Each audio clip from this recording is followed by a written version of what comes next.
अस्सलाम वालेकुम स्टूडेंट्स। आज हम वर्क एंड एनर्जी का जो सेकंड लेक्चर है वो रिकॉर्ड करने जा रहे हैं। सही है। पहले लेक्चर में हमने वर्क एनर्जी का जो फर्स्ट टॉपिक है वो कवर हो गया, वर्क एंड एनर्जी का। आज हम इसका सेकंड लेक्चर स्टार्ट करने जा रहे हैं। वर्क एंड एनर्जी में आपसे अक्सर एक एमसीक्यूज पूछा जा सकता है कि कोई भी 7 ब्रिक्स से 8 ब्रिक्स से 10 ब्रिक्स से, मतलब उसको आपने क्या करना है, ब्रिक्स की जगह आपके साथ कोई भी और वर्ड भी यूज़ कर सकता है। सही है। वो आप कहता है कि उसका इतना मास है, हाइट है, ये हाइट है। जब आप उसको एक दूसरे के ऊपर, या कॉइन्स आपसे पूछ सकता है कि इतने कॉइन्स है, और एक दूसरे के ऊपर जब आप रखोगे इस तरह एक दूसरे के ऊपर जब रखोगे 6 कॉइन्स है, जब एक दूसरे के ऊपर रखोगे तो कितना वर्क डन होगा। 6 कॉइन्स है, जब वो एक दूसरे के ऊपर रखोगे तो वन अनदर एक दूसरे पर रखोगे तब कितना वर्क डन करोगे जब 6 कॉइन्स होगे, जब आप एक दूसरे के ऊपर रखोगे। तो इसके लिए मैंने एक शॉर्ट ट्रिक्स लिखा हुआ है। एक और ट्रिक्स भी था मेरे पास, वो थोड़ा मुश्किल था इससे, तो मैंने समझा कि ये ट्रिक आसान है, तो इसलिए मैंने वर्क डन जो हमारे साथ ब्रिक्स को एक ऊपर या कॉइन्स आ गया कि उसको एक ऊपर एक दूसरे के ऊपर स्टिक ओवर करते हैं। जब हम इस तरह स्टिक करते हैं ना, एक दूसरे के ऊपर कॉइन रखते हैं ना, फिर आपसे पूछता है कि 6 कॉइन या 10 कॉइन्स एक दूसरे के ऊपर रख करके आपके साथ वर्क डन क्या होगा। तो अपने सिंपल ये वाला ट्रिक्स यूज़ करना है।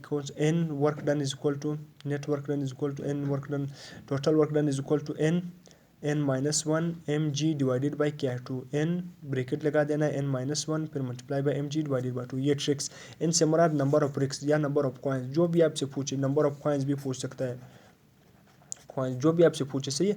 नंबर ऑफ ब्रिक कॉइन्स आपसे पूछे गए तो अपने सिंपल ये वाला ट्रिक्स यूज़ करना है। पहले मैं कंसेप्ट भी बता दूँ, यहाँ पर मैंने कंसेप्ट भी लिखा हुआ, यहाँ पर मैंने लिखा हुआ 6 ब्रिक है, उसका मास m है और उसका हाइट कुछ हाइट है, h हाइट है उसका।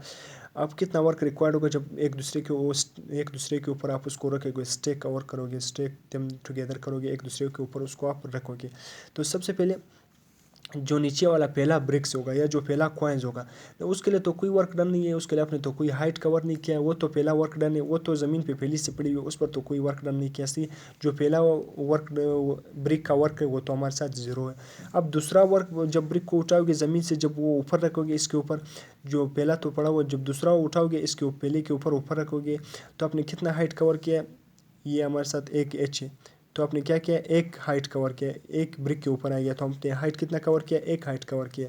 फिर इसके बाद जब तीसरा उठाओगे, जब इसके ऊपर रखोगे, तो फिर आपने कितने ब्रिक को क्रॉस किया, तीसरा उठाओगे 2 ब्रिक को, मतलब 2 ब्रिक का हाइट आपने क्रॉस किया। कितना ब्रिक का, 2 ब्रिक, तो आपने mg2h।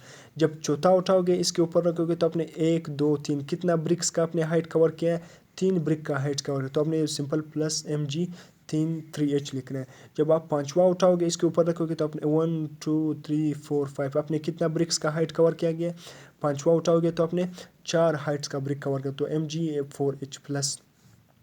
जब आप छठा ईंट को नीचे से ज़मीन से उठाओगे, यहाँ से उठाओगे, छठे ईंट को उठाओगे, यहाँ पर लाओगे ना, तो आपने कितना हाइट कवर किया है, 5 हाइट कवर किया है, क्योंकि 1 2 3 4 5। सही है। छठा तो ये खुद है, इसका तो हाइट आपने शामिल नहीं करना है, जितना हाइट आपने कवर किया। तो आपने क्या किया, +5h mg यहाँ पर भी लिखना है। सही है। प्लस mg और 5h। आपने सिंपल इसमें से mg कॉमन लेना है, 2h यहाँ पर 2h 3h 4h 5h इन सबको जमा ऐड कर देना है। आपके साथ क्या आ जाएगा, 15h आएगा, और इसके साथ mg को मल्टीप्लाई कर देना है। ये आपके साथ वर्क आप इस तरह भी फाइंड कर सकते हो। अगर आप ट्रिक यूज़ करते हो तो आपके साथ 6 ब्रिक है, 6 फिर n-1 6-1 डिवाइडेड बाई 2 mg, तो आपके साथ भी हमारे साथ क्या आ जाएगा, 15 mg। तो ये कंसेप्ट हो गया, ये ट्रिक हो गया। आपने दोनों जो भी आपको पसंद आ जाए आप वो उसको यूज़ कर सकते हो।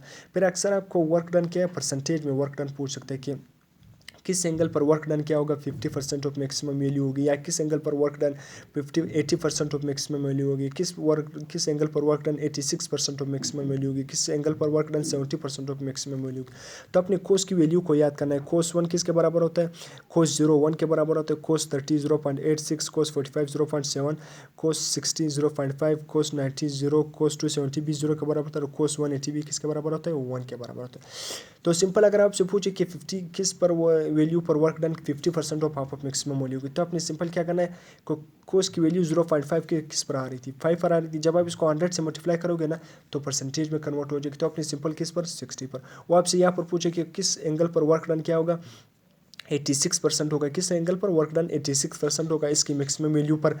किस परसेंट पर? 86% ऑफ इट मैक्सिमम वैल्यू होगी।